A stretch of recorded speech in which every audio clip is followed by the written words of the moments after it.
오늘 여러분과 함께 보고자 하는 하나님의 말씀은 호세아서에 있는 바로 호세아 4장의 말씀입니다. 1절부터 할 수 있다면 10절까지 쭉 읽으면 더 좋고 또 뭐 할 수만 있다면 다 읽는 것이 좋지요. 5절과 6절부터 10절까지의 말씀은 제가 말씀을 전하면서 같이 읽어보도록 하겠습니다. 어떤 성경이든지 또 어떤 말씀이든지 그 배경을 잘 이해하는 것은 과연 이 성경이 우리에게 어떤 의미가 있는가, 또 이 성경을 어떻게 읽어야 하는가에 큰 도움을 줍니다. 호세아 선지자가 언제 활동을 했느냐 하는 것에 대해서는 호세아 1장 1절 말씀에 잘 기록되어 있습니다. 그 말씀을 따라서 보면 호세아는 남유다, 이 호세아는 이스라엘, 북이스라엘에서 활동했던 선지자임에도 불구하고 이 내용을 보면 남유다에 누가 있을 때, 그리고 이스라엘에 누가 있을 때라고 그렇게 기록되어 있습니다. 보면 남유다 왕 우시야, 요담, 그리고 아하스, 히스기야 왕이 집권하던 때에 활동하던 선지자이고요. 동시에 북이스라엘에서는 여로보암 2세가 통치하던 그때에 활동하던 선지자입니다. 이 시기를 전반적으로 살피면 초반에는 매우 안정되고 그리고 평화롭고 번영한 시기라고 할 수 있습니다. 특히 이 시대에 있어서의 북이스라엘, 즉 여로보암 2세 때에는 이스라엘 나라, 북이스라엘의 가장 최고의 전성기라고 할 수 있는 그런 시대였어요. 그럴 수밖에 없는 이유가 물론 있었습니다. 이스라엘을 끊임없이 괴롭히던 북쪽에 아람이라고 하는 나라 있지 않습니까? 다른 말로 하면 다메섹이요. 이 아람, 바로 이 아람이 이스라엘을 굉장히 괴롭혔었는데 그만 아수르라고 하는 다른 나라가 이 아람을 공격합니다. 그러니까 이스라엘에 힘을 못 미치게 되었죠.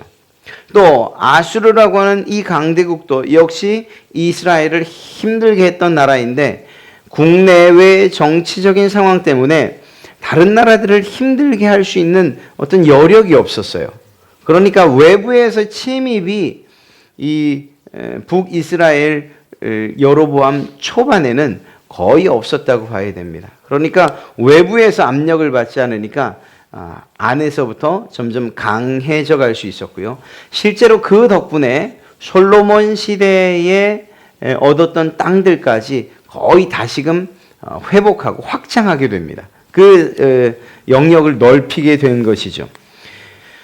이스라엘 백성들, 특별히 이 여로보암 시대 호세아 선지자가 일했던 이 시기에 이 부강함은 그렇게 본다면 이스라엘 백성들이 강해서는 아니었어요. 외부적으로 그들을 힘들게 하던 나라들의 세력이 약화되다 보니까 상대적으로 그들의 힘이 강해졌던 것이죠. 조금 더 멀리 본다면, 좀 높은 곳에서 본다면 하나님께서 그 모든 인류 역사를 주관하시는 하나님께서 이스라엘의 그 시기를 번영과 부강의 시기로 만들어 주셨다고도 이야기할 수 있는 것입니다. 그런데 안타깝게도 그들의 삶의 형편은 가장 좋아졌는데 그들의 영적인 그리고 또 사회적인 정치적인 타락은 그때가 가장 심각했던 때라고 이야기할 수 있습니다. 다시 말하면 종교 지도자들, 제사장들뿐만 아니라 정치하는 모든 사람들, 왕과 그 밑에 있는 모든 관리들, 그리고 심지어는 모든 백성들까지 하나님의 은혜와 도우심을 망각한 채 율법을 무시하고 특별히 우상을 섬기는 데에 아주 그냥 정신이 온통 빠져버리고 말았습니다. 하나님을 믿는 백성들, 하나님의 힘으로 사는 그 백성들이 우상을 섬기느라고 정신이 없는 겁니다. 이러한 시대가 되어버리고 말았던 것이죠.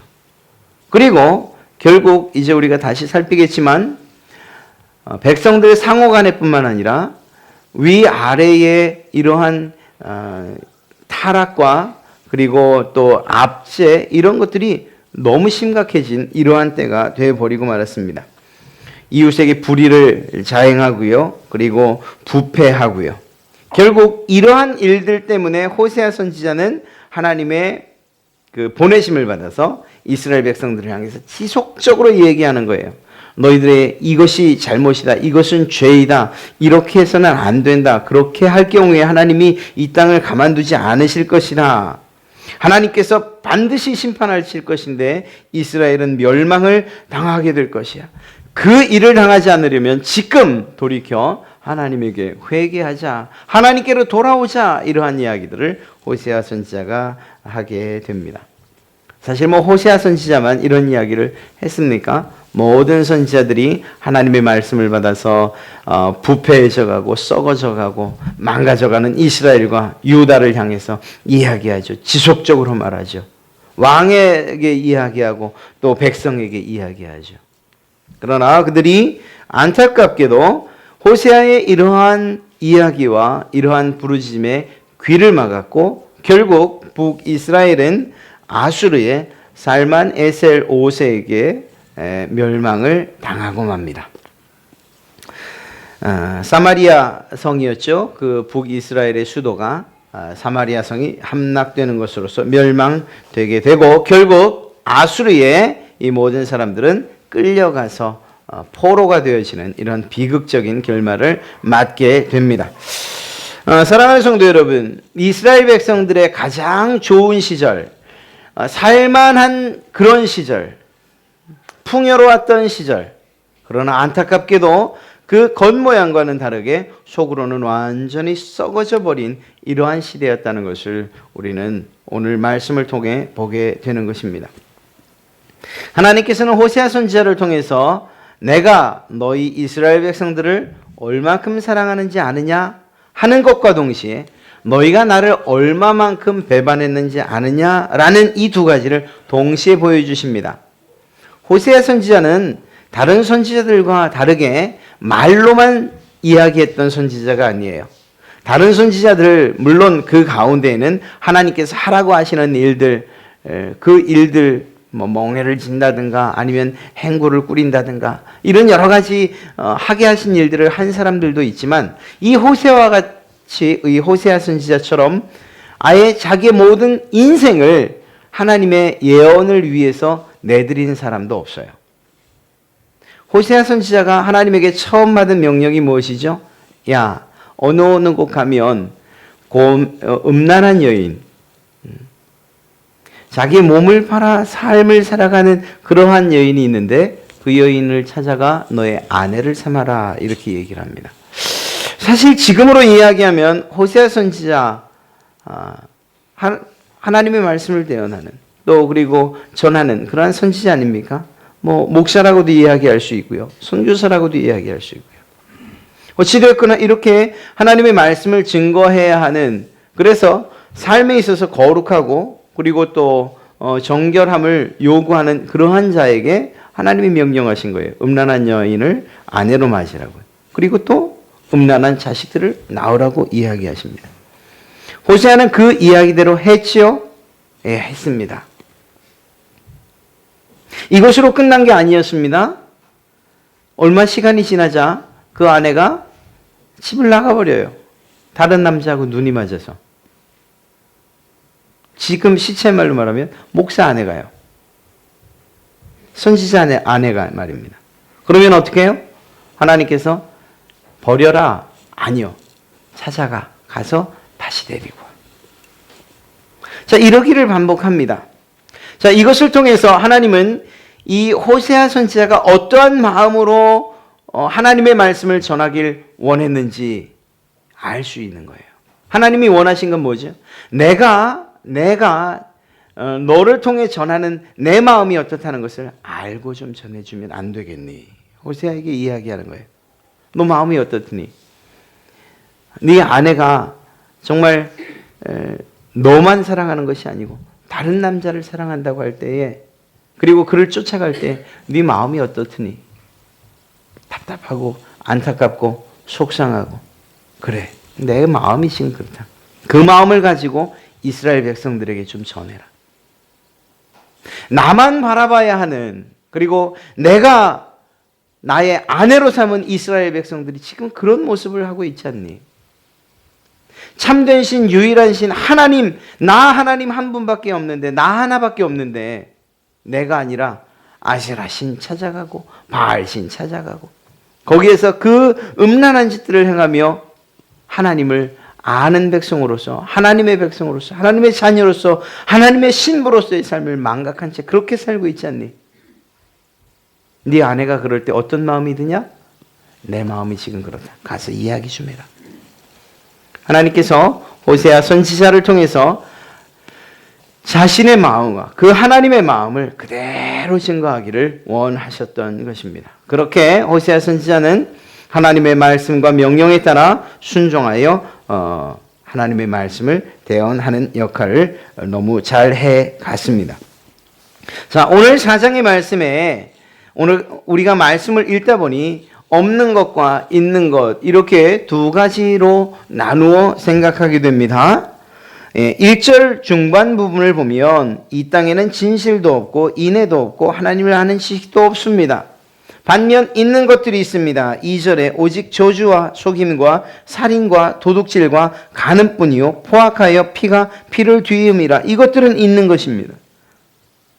하나님을 아는 백성들, 하나님의 백성들이요 자녀들이라고 하는 자들에게 있는 것과 없는 것이 어쩌면 뒤바뀌어 있는지요. 없어야 할 것들이 있고 있어야 할 것들이 없는 그들의 삶을 오늘 보게 되는 것입니다. 오늘 이 4장의 말씀은 참 재미있는 형식으로 기록되어 있습니다.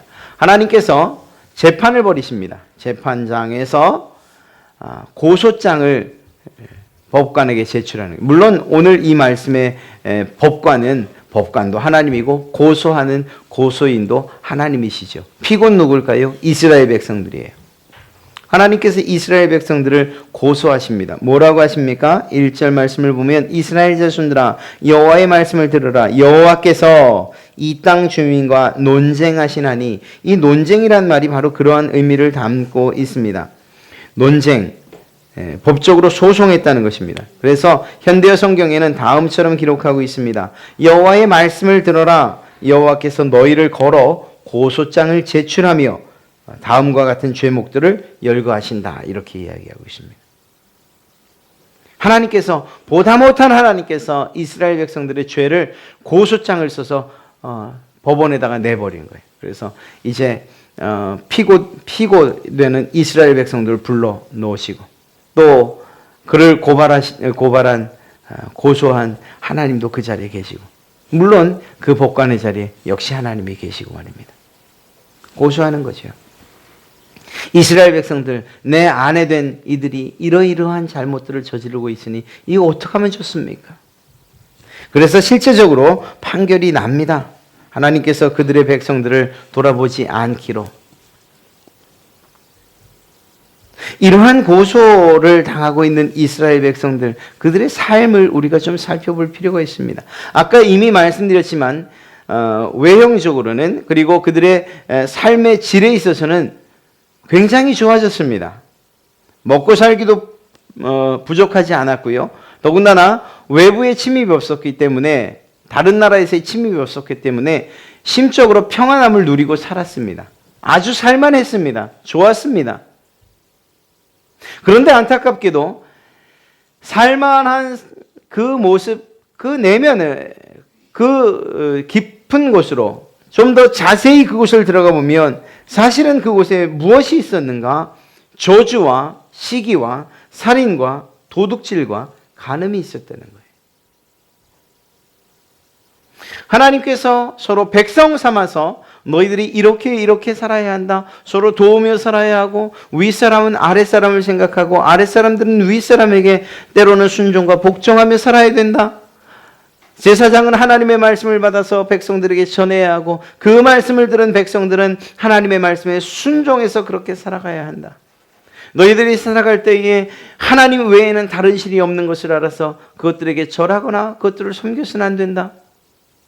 이렇게 전해주신 하나님의 말씀들을 다 잊어버린 채 그것과 정반대되는 그러한 삶을 삽니다. 그래서 실제로 그 안에서는 투기가 있고 시기가 있고 백성들 간에 서로를 돌아보지 못할 뿐만 아니라 있다고 하는 사람들도 없는 사람들, 백성들의 삶에 대해서 그들을 보살피지도 않고 오히려 그들을 압제하고 착취하는 그러한 지경에까지 이르고요. 정치하는 사람들과 또한 관리들 그리고 경제 이것이 그냥 서로 연합해서 자기들의 배를 불리는데 점점 죄인 줄도 모르고 그러한 일들로 더 그들의 삶이 망가져가고 있는 것을 보게 됩니다. 좀 더 심하게 얘기하면 4장 2절 마지막 절에 무엇이라고 되어 있습니까? 포악하여 피가 피를 뒤이음이라. 다른 말로 하면요, 살육과 학살이 이어진다고 이야기하고 있는 것입니다. 결국 그것 때문에 땅은 탄식하게 될 것이고 주민은 그 땅에 있는 주민은 쇠약해질 것입니다. 들짐승도 하늘을 나는 새들도 다 삐쩍 마르게 될 것이고 심지어는 바닷속의 물고기들도 씨가 마르게 될 것이라고 이야기하고 있습니다. 무엇 때문에? 아니 겉모양은 그렇게 풍요롭고 아름다운데요. 예.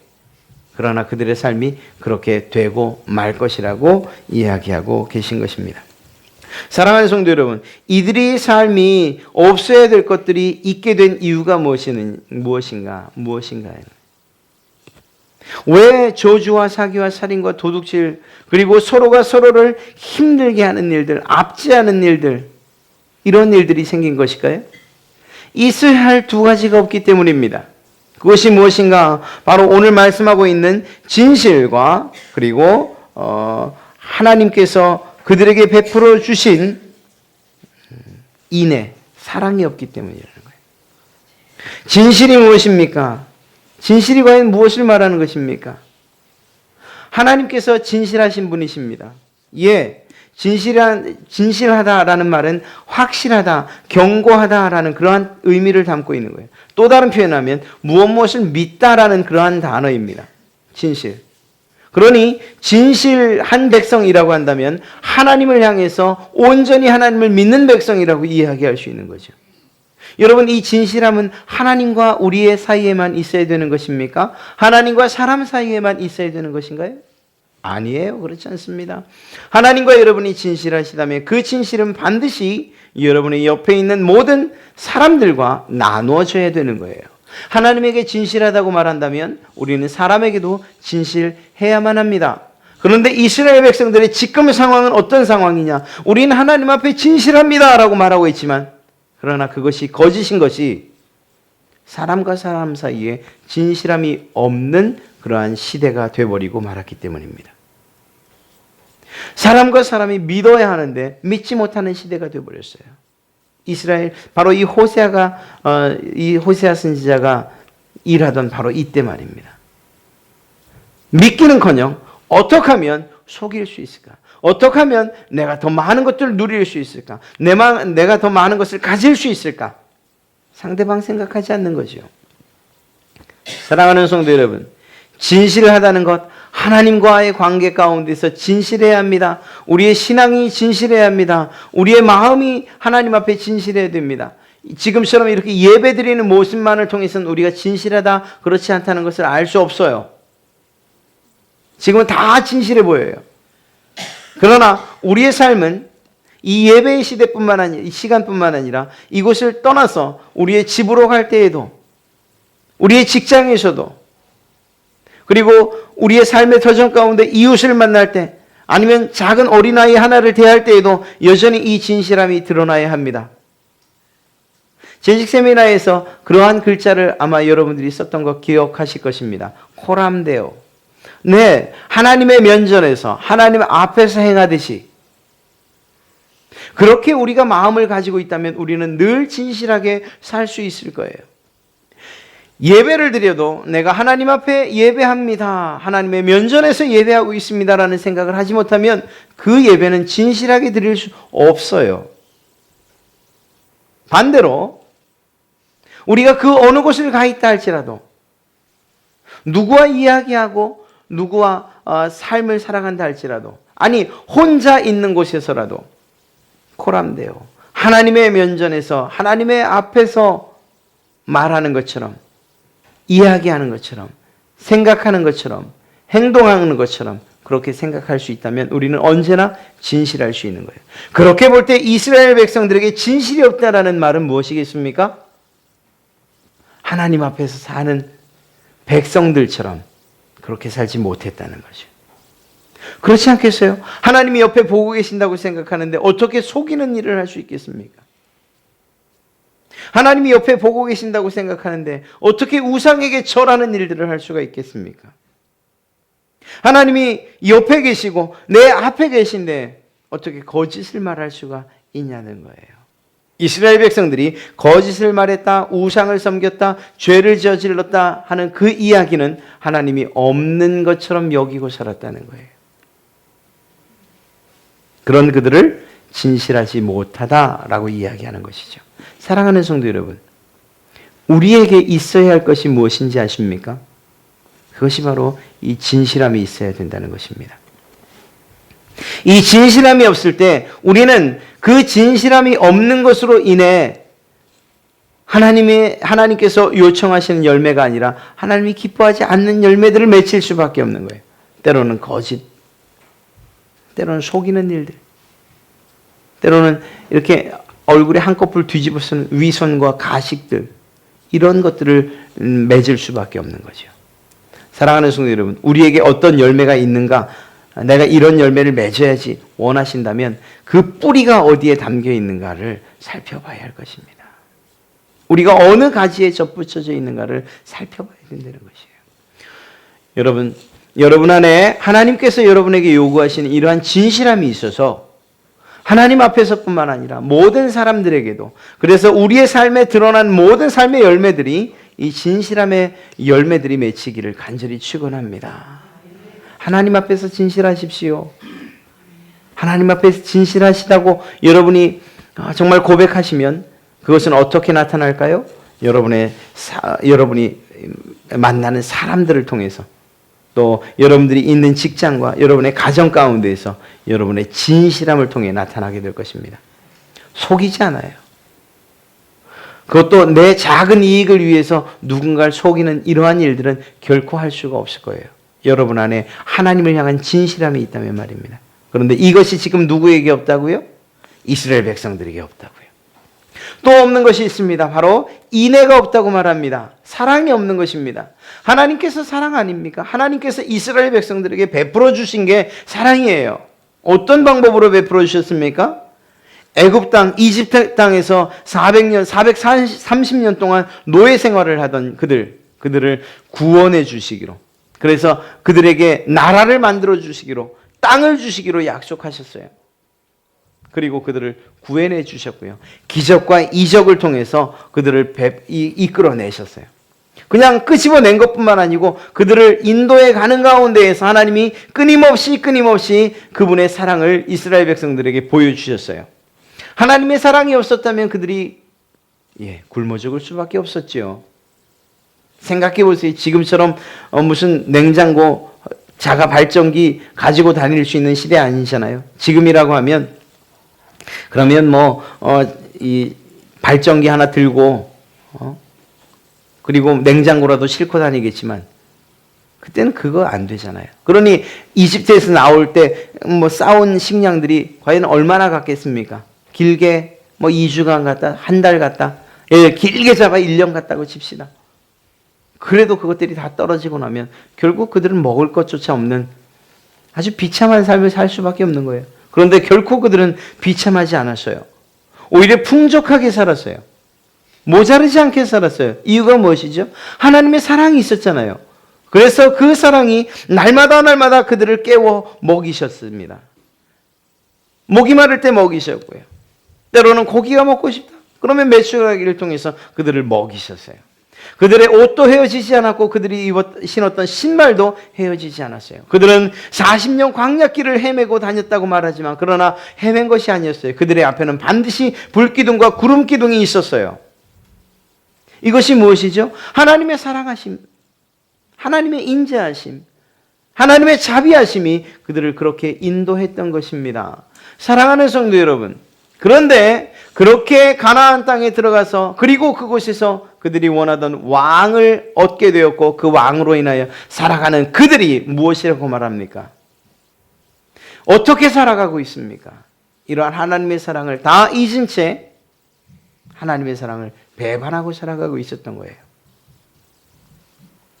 이렇게 생각해 보십시오. 하나님이 이스라엘 백성들을 애굽으로부터 끄집어내올 때 그냥 끄집어내온 게 아니고 이제 내가 너를 지켜주는 신랑이 되어주마. 내가 너의 남편이 되어주마. 그래서 남편의 의무를 하나님이 다 행하셨어요. 신실하게 행하셨어요. 사랑을 가지고 인애를 가지고 자비를 가지고 이 남편으로서의 역할을 다 해주셨어요.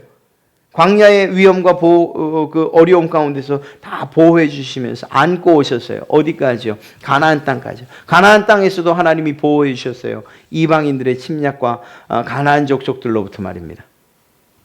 그렇게 사랑을 하셨어요. 그런데 이 사랑에 대해서 이스라엘 백성들이 했던 반응은 무엇이죠?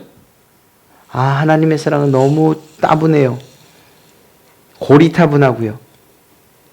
좀 더 감각적이고 좀 더 쾌락적인 그러한 사랑이 필요해요. 그래서 무엇을 찾아갑니까? 바알을 찾아가죠. 하나님의 품에서 떠나서 그 남편의 품을 떠나 다른 남자의 품으로 가는 거예요. 아세라를 찾아가고 바알을 찾아가고 그 주변에 있는 모든 다른 잡다한 신들을 찾아가서 그곳에서 하나님이 아닌 것들에게 절하고 경배했던 거예요. 어쩌면 그들에게는 새로운 쾌감이 있었을지 몰라요.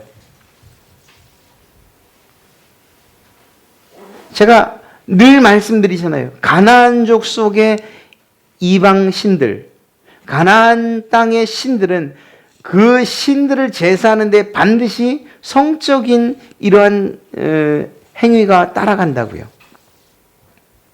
얼마나 자극적입니까? 지금 우리는 이렇게 거룩하게 모여 예배하죠.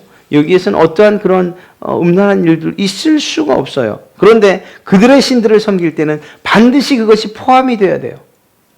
여인들은 이 젊은 제사장들을, 남자들은 또한 그 안에 있는 사제들을 찾아가는 거예요. 그리고 그것이 그들의 예배라고 이야기하는 거예요. 그것이 그들의 신들을 경배하는 행위예요. 그러니 얼마나 쾌락적입니까? 얼마나 감각적입니까? 뭔가 느껴지고 즐거움이 있잖아요. 하나님 안에서 누려보지 못하던, 내 남편에게서 느끼지 못하던 그런 일들을 이방 신들에게서 느끼기 시작한 거죠. 그것이 어떻게 나타납니까? 하나님의 사랑을 받은 사람들이 결국은 하나님의 사랑을 증거해야 되고 자기의 백성들에게 또는 자기의 왕들에게 자기의 제사장들에게 이렇게 사랑의 관계로서 서로가 하나님의 사랑 안에 하나 되어야 될 사람들이 하나님의 사랑이 아닌 다른 사랑 비슷한 그 이름만 가지고 있는 것들이 그 안에서 역사하다 보니, 그렇다 보니까 자기의 이익, 자기만을 사랑하는 이러한 사랑으로 변질돼 버린 거예요. 그래서 가난한 사람들 돌아보지 못하는 거죠. 자비, 하나님에게 받은 것은 자비지만 나는 그 자비를 행할 수 없다는 거예요. 나는 하나님에게 사랑을 받았지만 내가 사랑하는 것, 내 것을 손해보면서까지는 할 수 없다는 거예요.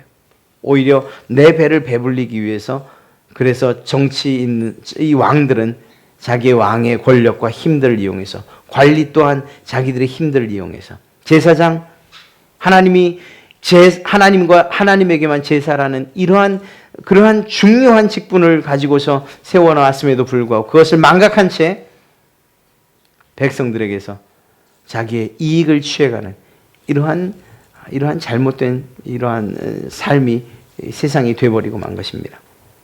윗사람들만 그러냐? 그렇지 않아요. 백성들도 역시 하나님 그 사랑을 잊은 채 자기의 유익만, 자기 사랑만 따라가다가 결국 세상이 이 이스라엘 백성들이 그러한 모습으로 망가져버리고 비참해지고 포악해지고 서로가 서로를 해치는 이런 세상이 되어버리고 만 거죠. 사랑을 찾아볼 수 없는 그런 세상이 되었다는 것입니다. 사랑하는 성도 여러분, 사랑이 없고 그리고 하나님을 향한 진실이 없을 때에 그 삶은 우리가 보나마나요. 오늘 나타난 이러한 결과를 가져올 수밖에 없어요. 그런데 더 중요한 것이 있다는 거예요. 이 사랑과 이 진실함, 이것이 온전히 세워지고 이것이 바른 사랑과 바른 진실로서 우리 안에 있기 위해서 반드시 필요한 게 있는데 그것이 무엇이냐? 바로 하나님을 아는 지식이라는 거예요. 그래서 6절에서 이렇게 기록하고 있는 것입니다. 6절 말씀을 읽어드리죠. 내 백성이 지식이 없으므로 망하는도다. 내가 지식을 버렸으니 나도 너를 버려 내 제사장이 되지 못하게 할 것이요 내가 내 하나님의 율법을 잊었으니 나도 내 자녀들을 잊어버리리라. 사랑하는 성도 여러분, 단지 우리가 세상이 요구하는 사랑이 있다고 그리고 세상 사람들이 믿을 만한 그러한 믿음을 가지고 있고 진실을 가지고 있다고 해서 이 문제가 끝나는 게 아니라는 거예요. 하나님을 알지 못해도 진실한 사람들이 있고 하나님을 알지 못해도 우리보다 더 자비로운 사람들과 사랑하는 사람들이 있어요. 그렇다고 해서 세상의 모든 문제가 끝나는 것은 아니라는 것입니다. 그 사랑과 그 자비에 가장 중요한 것, 그것을 세우는 가장 중요한 것이 무엇이냐? 하나님을 아는 지식이 있어야 된다는 것입니다.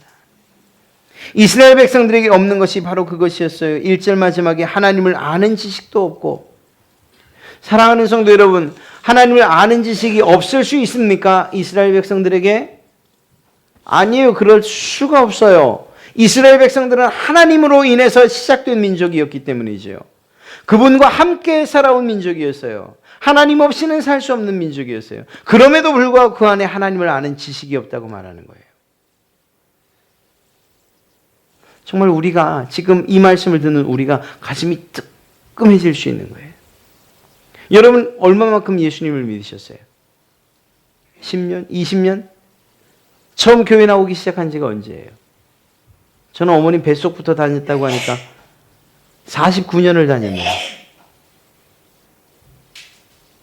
그런데 그럼에도 불구하고 하나님을 아는 지식이 없을 수 있다는 거예요. 얼마나 두렵고 떨리는 이야기인지 알 수가 없습니다. 사랑하는 성도 여러분, 우리 안에 사랑의 모습이 있고 또 진실함의 모습이 있을 수 있어요. 심지어는 하나님을 아는 것처럼 보여질 수도 있어요. 그러나 보여지는 것과 진짜 그런 것은 완전히 다르다는 것을 우리가 꼭 명심해야 할 줄로 믿습니다. 사랑하는 성도 여러분, 우리에게 하나님을 아는 지식이 있어야만 합니다.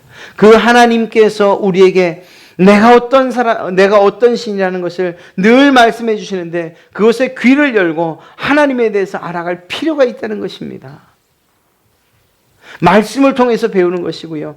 또한 읽는 것을 통해서 우리가 하나님이 어떤 분인지 알아가야 하는 것이고요. 또한 사이드북을 통해서 여러분에게 있는 신앙 서적들을 통해서 하나님을 알아가는 일들을 지속적으로 해나가야 되는 거예요. 왜 기도의 시간에 나와야 합니까? 그 기도를 통해서 또한 우리는 하나님을 깊이 알아갈 수 있기 때문인 것입니다.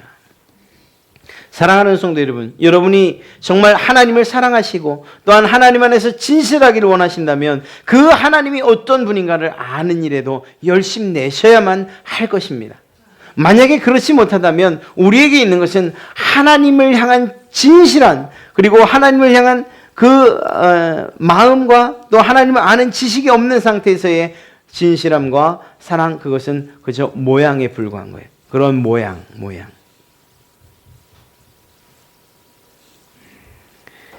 요즘 그 음식점들 가면 뭐 벌써 이전부터지만 진짜 나오는 음식보다 더 맛있게 만들어진 모조품들이 얼마나 많은지요. 음식 모양들 말이에요. 모형들. 막 보면 기름기가 주르륵 흐르고 저거대로 먹으면 좋겠다. 그래서 주문을 하면 진짜는 그거하고 전혀 다른 게 나오죠. 이게 저거였어? 싶을 정도로. 그래도 여러분이 무엇인가를 먹어야 한다면 무엇을 먹겠습니까? 말 하나만 해요. 모조품? 만들어진 것? 제가 아까 기도를 하면서 이걸 꼭 지금 한번 만져봐도 되죠? 근데 이 진짜인지 가짜인지 이건 진짜네요. 요즘은 꽃도 얼마나 가짜를 진짜처럼 만드는지요. 안타깝게도 우리가 가지고 있는, 우리에게 있어야 하는, 우리의 몸과 그리고 또 우리의 마음에 있어야 하는 이것들도 이렇게 위장할 수 있다는 거예요. 사랑도 가지고 있는 것처럼, 자비도 가지고 있는 것처럼, 진실한 사람처럼, 심지어는 하나님을 아는 지식으로 충만한 것처럼 다른 사람들이 볼 때 그런 모습으로 보일 수 있다는 거예요. 그러나 실제는 그렇지 않을 수도 있다는 것이죠. 사랑하는 성도 여러분, 이렇게 돼서는 안 돼요. 그냥 겉으로 봐도 하나님을 아는 지식이 없을 것 같아. 겉으로 봐도 그냥 진실함도 없고 겉으로 봐도 사랑도 없어. 이런 평가를 들어서는 더더욱이 안 되죠. 그러나 모양만 있는 것도 결코 안 된다는 거예요. 여러분 안에 하나님의 사랑이 가득 차고 넘치시기를 간절히 축원합니다. 그분의 정말 진리가 여러분의 말에, 여러분의 생각에, 여러분의 행동에, 그리고 여러분이 사는 모든 주변에 그 진리로 가득 차기를 간절히 원합니다. 무엇보다 이 두 가지의 이 사랑과 진실이라는 것이 온전히 세워지기 위해서 여러분 안에 하나님을 아는 지식이 충만하기를 간절히 원합니다. 그것에 대한 갈급함이 여러분에게 있기를 정말 바랍니다. 하나님을 아는 지식이 없으면 하나님을 알아가야 하는데, 이러한 갈급함이 마치 목마른 사슴처럼 여러분에게 있어서 말씀 시간이 그리워지고, 또 할 수만 있다면 그러면 TV라도 틀어서, 라디오라도 틀어서 전해진 말씀들, 그러면서 하나님께서 주신 영적인 분별력을 가지고 이것은 아닌데, 혹은 이것은 정말 하나님이 주시는 귀한 말씀이구나 분별해 가면서 들을 수 있는, 그래서 정말 여러분 안에 하나님을 아는 지식들이 정말 차고 넘치기를 간절히 바랍니다. 그렇게 될 때 사실은 사랑하지 말라고 해도 우리는 사랑할 수밖에 없는 거예요. 진실하지 말라고 이야기해도, 세상이 우리를 향해서 그렇게 요구해도 우리는 그 세상과 정말 맞대항하여 우리는 진실할 수밖에 없어, 이렇게 이야기할 수 있는 거죠. 사랑하는 성도 여러분, 여러분이 하나님을 아는 지식에 열심을 다해 가시고 최선을 다해 가시고, 그리고 그러한 기회들이 주어질 때마다 그 기회를 선용하셔서 하나님을 아는 지식들이 여러분 안에 가득하기를 간절히 축원합니다. 이것이 필요한 거예요. 그 일대로 그러한 상황이 우리에게, 여러분에게 있게 되면 내 백성이 지식이 없음으로 망하는도다, 이러한 이야기는 결코 듣지 않게 되겠죠. 하나님을 아는 지식이, 하나님을 아는 그 지식이 여러분의 안에 삶에 충만하게 될 때 우리는 오히려 살아나는 역사가 있게 될 줄로 믿습니다. 여러분뿐만 아니라 여러분들과 함께 생활하는 그들에게도 이 좋은 영향력, 이 선한 영향력이 반드시 미쳐질 줄로 믿습니다. 하나님을 아는 지식, 하나님을 알아가는 이 일에 여러분 전심전력하시기를, 그리하여 여러분 안에 있는 신앙과 믿음의 진보를 하나님 앞에 그리고 사람들 앞에 내 보이시는 그러한 여러분 되시기를 간절히 축원합니다.